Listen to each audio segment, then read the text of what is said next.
would like, if I may, to take you on a strange journey. Hello, everyone, and welcome to another edition of Real Estate Realities with the Rebel Broker. My name's Robert Whitelaw, and I am the Rebel Broker. Licensed real estate broker in the state of California, member of the National Association of Realtors. But please, don't hold that against me. Welcome to it, folks. You know, and another thing I'm reminded of as we move into 2017 is I usually change the movie quote that I put at the beginning of my show at the first of the year, and I completely forgot to do that. And I usually ask my listeners for suggestions way back in like October and November. I have no idea what happened to my brain. So let's go ahead and do that now. The very first New Year's resolution for the show will be find another awesome movie quote, TV quote, whatever. Feel free to suggest one. If I don't get any suggestions, I'll just come up with my own, which has happened before, but I do love audience participation. So if you're interested, do jump in and offer something up. I also wanted to prep everybody. I am planning on posting my interview with Francis Greenberger on Wednesday. So make sure you jump in on that. Now, how I ended up getting an interview with Francis Greenberger is a pretty big deal. He is probably one of the most amazing real estate guys you've probably never heard of. He plays in the same pond that Trump did in terms of New York real estate. But, given his accomplishments, he's a completely different kind of guy. And I read his book, The Risk Game, and really liked it, and ended up doing an interview with him actually while I was off in Hawaii.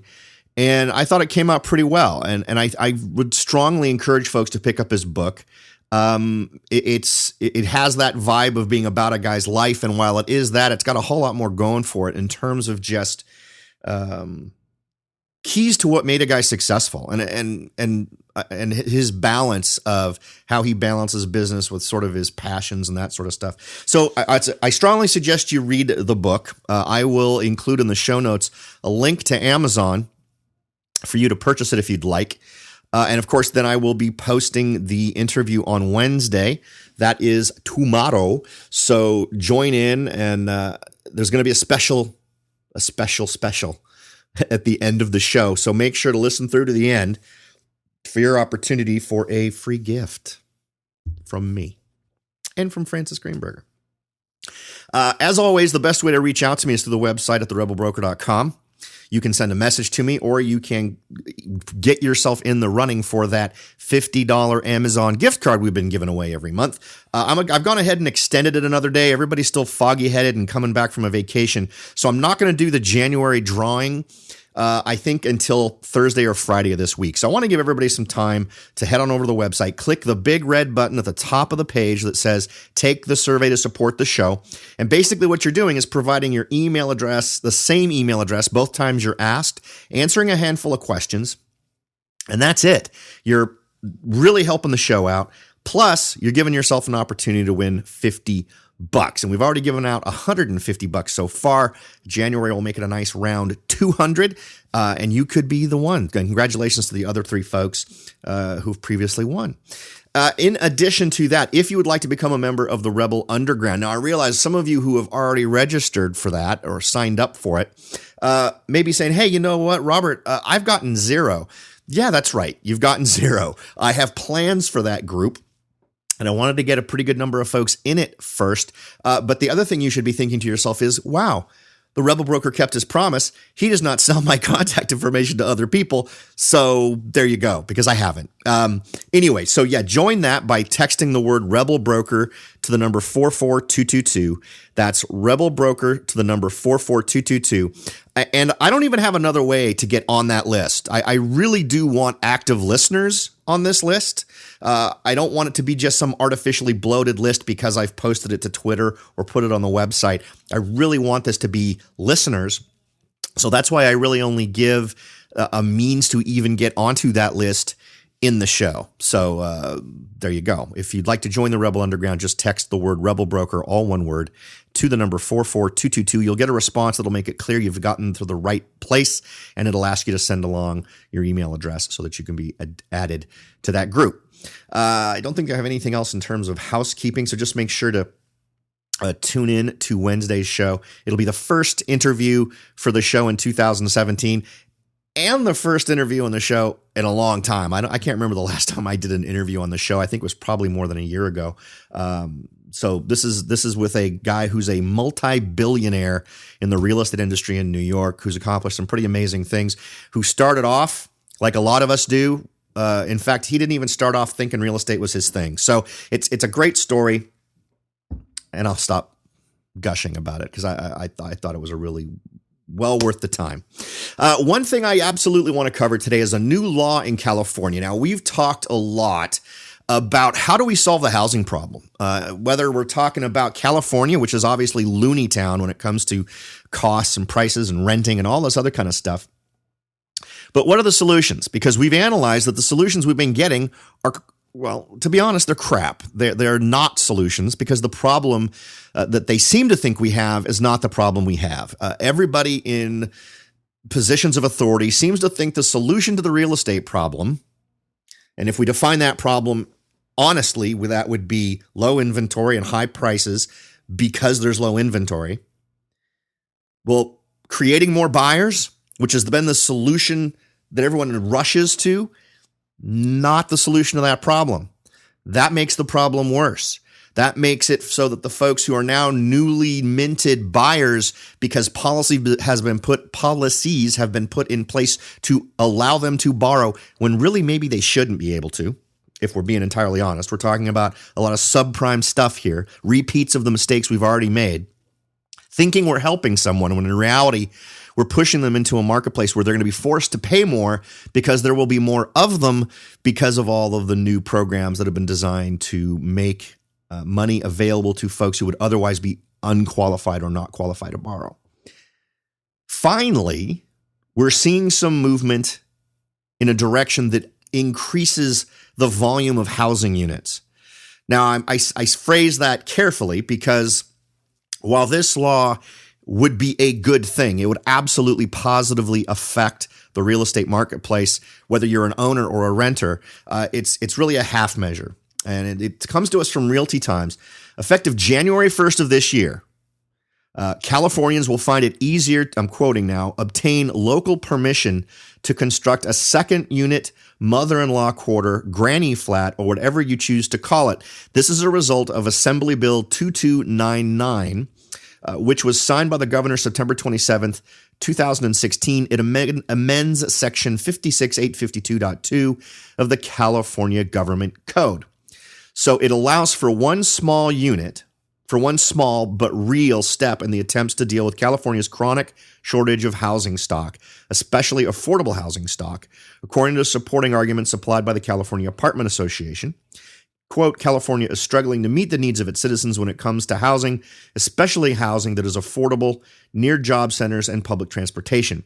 By promoting the development of second units, AB 2299 will help alleviate our housing shortage while capitalizing on limited resources. While second units can serve as much needed rental housing, they can also provide homes for college students, elderly parents, or individuals with disabilities who need to live close to their families or teachers who can provide them support. And as I said, this is sort of a half measure. I would really love to see, and this is difficult because it comes to local cities, county and city rules relating to how things work, but by making it much more basic or simple for folks to turn a single-family residential home into a home that has an income suite associated would be a good thing. We've heard about this being suggested in San Francisco. The latest I've read on that is that has not actually happened yet, but it is something that folks are talking about. And that would make a huge difference. I think there's a lot of things that could happen in San Francisco that might be a little bit too much for that particular town to embrace. But there's got to be something done. It's absolutely insane. Now, let's jump into real quick what the ordinance requires in order for they call them ADUs or accessory dwelling units, which covers all the granny references, everything else, any other thing that's put on. It defines an ADU as an attached or detached residential dwelling unit which provides complete independent living facilities for one or more persons. It shall include permanent provisions for living, sleeping, eating, cooking, and sanitation on the same parcel as the single-family dwelling is situated. So that's pretty cool, right? And in a lot of ways, you could see where a smart cookie might come in and say, well, you know what? If I build onto my current home and only add the things that it doesn't have, let's say you've got a desire to make it a one bedroom. Well, if you do construction to add on a kitchen and say an extra closet space or whatever, it seems to me you could use this rule in your area to potentially get that income suite thing going that we're talking about. Because remember, this is referring to attached and detached, not just detached. So if it's something you've done just to expand your home to give it a income suite, I think that would fall under this. You'll have to see if it's not being overridden by any local ordinances. But if you're in California and this is something you've even thought about doing, but previously there was a block to you doing it, I would light those fires again and go out and see if you can't make these happen again. Now, no local ordinance may be more stringent than the requirements of AB 2299, according to this article. Moreover, if a local jurisdiction has no ordinance or one that differs from the provisions of AB 2299, it is the terms of the latter that shall prevail. The latter in that sentence being AB 2299. So again, if you've had situations where your local ordinances have stopped you, go and do this. I can't help but think some local areas are going to fight this because they feel like they need to be able to do this kind of stuff. And I'm, in terms of your preference of what you think local control should be versus state level control, you may agree or disagree with it on that basis. But I think that the move is actually a good one. Now, let's see, that shall require that the ADUs comply with the following. So here's what it has to comply with. This is what it's got to have in order for it to qualify under these rules. Number one, the unit is not intended for sale separate from the primary residence and may be rented. Great. Absolutely. You'd have to subdivide for that anyway. That's a whole other process. That's a whole different thing. So that's one of those the sky is blue kind of rules that they have to attach to things like this. The lot is zoned for single family or multifamily use. The key for you is the single family part, because the way a lot of local areas have gotten you is by saying, I'm sorry, this is zoned single family. You're not allowed to put another unit on that. So tough. This is what turns that around. And in many, many areas, this is where local rules have prevented you from doing cool stuff. And particularly since the size limitations, the distance from the edge of the property type of rules, those types of things obviously will still be in effect. But the things that may have prevented you from doing this before may be overridden by this. The accessory dwelling unit is either attached to the existing dwelling or located within the living area of the existing dwelling, or detached from the existing dwelling and located on the same lot as the existing dwelling. Next, the increased floor area of an attached accessory dwelling unit shall not exceed 50% of the existing living area. So it can only be 50%. If you have a 2,000 square foot home, what you're adding can't be more than 1,000 square feet. That's kind of an interesting limitation to put on that.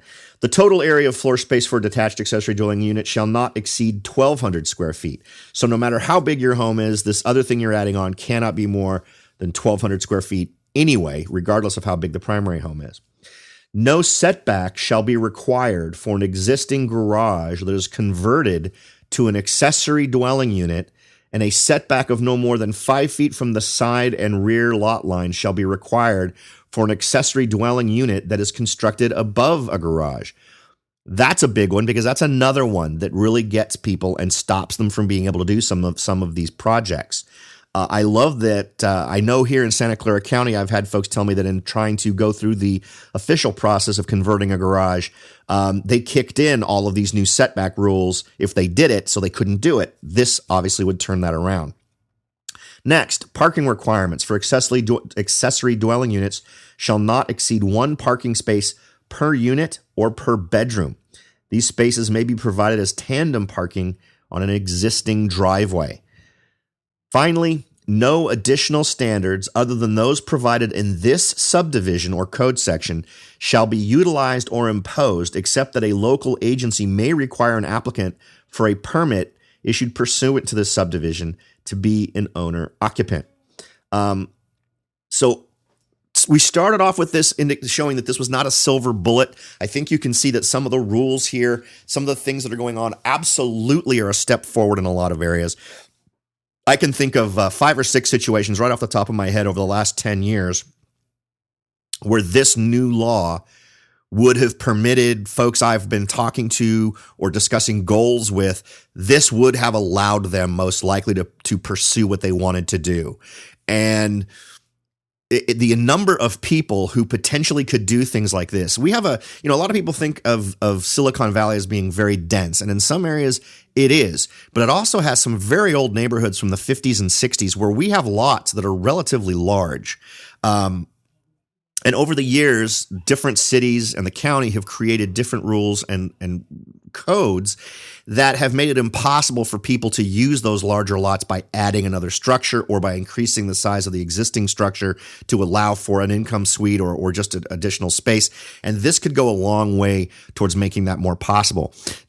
One reason I like this is because it puts power more in the hands of just folks who own homes. It doesn't require big builders to come in. It doesn't require to get some giant organization moving. It really just needs folks who own a home who have the wherewithal to do this, to take action. And I think that even if we see only 3 to 5% of homeowners even considering this, and then some percentage of them actually going through it, potentially the number of housing units you create in just a year and a half is pretty darn huge. It's a lot more than some of these very large projects that are going on in terms of building gigantic apartment complexes that in a less pressured market are going to be the least desirable housing in the area. These will be ones that'll maintain the desirability most likely for a much longer time frame, simply because they'll be located in neighborhoods that won't have that dense feeling. I think this could be great. So if you're a California person and you have thought about doing different things with your property and have been prevented in the past by local ordinances, check into AB 2299 because it might just change the dynamic for you and allow you to jump in. And what a great way to dip your toe into becoming an investor or a landlord than by doing something like this, which can allow you to enhance the value of your property. And potentially, even if you're someone who just isn't interested in totally getting into the whole real estate thing as an investor, something like this could just increase the value of your home by having this second unit associated with it.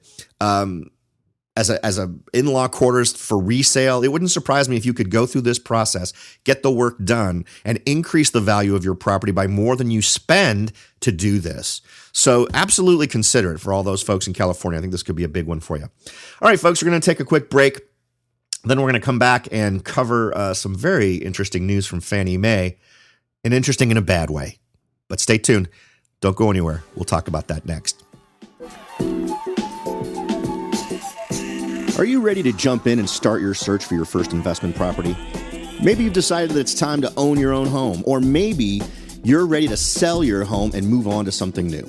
No matter what your goal is, the Rebel Broker can help. That's right, aside from hosting this show, I am also the owner-broker of Whitelaw & Sons Real Estate Services, right here in Silicon Valley. With over 25 years experience serving Silicon Valley, Morgan Hill, San Martin, and Gilroy, I or one of my great agents can help you achieve your goals in real estate. So if you're ready to look into taking that next step towards achieving your real estate goals, point your browser at www.soldbyrobert.com. That's www.soldbyrobert.com and get in touch. Let me show you how I will earn your business and your respect. Again, that's www.soldbyrobert.com, or you can call me at 408-852-0525. California Bureau of Real Estate ID 00984-909. Welcome back, everyone. We were chatting a little bit about a brand new law in California. Just got put into effect on January 1st, relating to at least a step in the right direction in terms of potentially increasing the number of housing units available. Not homes you can buy. These would be homes for rent, but it could go a long way towards increasing the pool of properties that will satisfy the need of renters and might take a little pressure off in terms of the high rents in a lot of the areas, particularly here in the Bay Area. Now, we've also seen a big increase in prices and other costs in Southern California, so this could clearly play a big part there as well. Now, as I mentioned, I wanted to bring up some news relating to Fannie Mae. The mortgage serious delinquency rate actually increased in November. Fannie Mae reported that the single-family serious delinquency rate increased to 1.23% in November, up from 1.21% in October. The serious delinquency rate is down from 1.58 in November of 2015.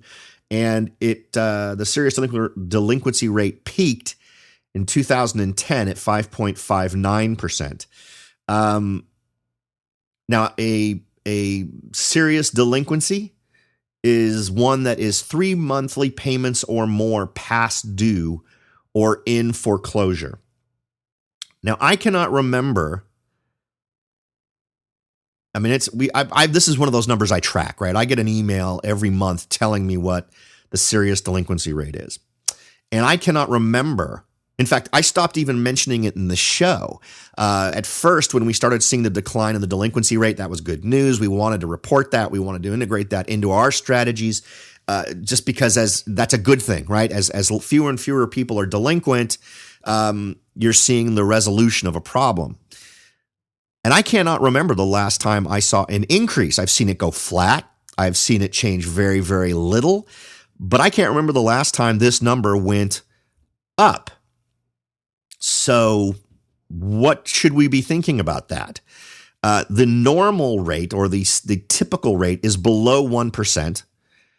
And experts are anticipating that we should see that number be reached of under 1% in about 8 months, assuming that the rate that these delinquencies decline continues despite this recent increase. The thing that concerns me is when you start to see things like this, where perhaps in December we'll see again a flattening and maybe it won't decline, or maybe we'll even see this number improve. But it'll be interesting to see by how much, because the first sign that you're starting to see a bottom out in a statistic like this is an incident where it actually increases and then bounces along the bottom a little bit. If we're bouncing around the bottom at above 1%, that's a concern. Particularly if it ends up bouncing around above 1%. Because as we've talked about here on the show, we have set an awful lot of precedent in terms of doing once again things that end up with the exact same results that got us such bad outcomes in 2007, 2008, 2009. And we've talked about how the priming of the pump is a concern, right? We haven't had quite as much time of folks being lent money under these new circumstances as we did last time. But remember, the other statistic that's creepy is that the expectation is that we won't see, we won't see new construction really start to offset the low inventory until about 2020. Just in time for us to prime the pump with buyers borrowing money under circumstances that are ridiculously similar to what we did before to create a negative marketplace where values just dropped like a rock. So keep all that in mind. These are little signposts that might be interesting to keep an eye on. Of course, I'll keep you informed on what changes I see as we move through the next few months. I think it'll be interesting to see what happens with this number in the first quarter. One reason why I'm kind of jumping on this one, even though it's a very small number, remember, this is for November.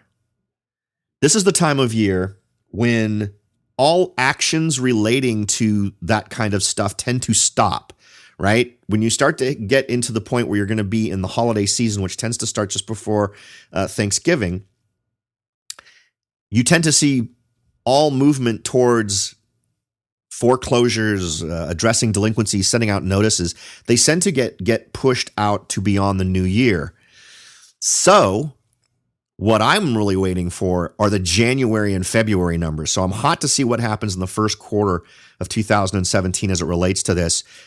Things like this are very interesting leading indicators on the stability of the marketplace, how robust the marketplace is, by how well folks are able to manage their debt, because it's that lack of ability to manage your debt that is one of the precursors to folks stop paying their mortgage. And this is obviously a direct measurement of folks who for some period of time have stopped paying their mortgage. So definitely keep it as part of your routine, or just keep listening to me and I'll share it with you as soon as that number gets interesting.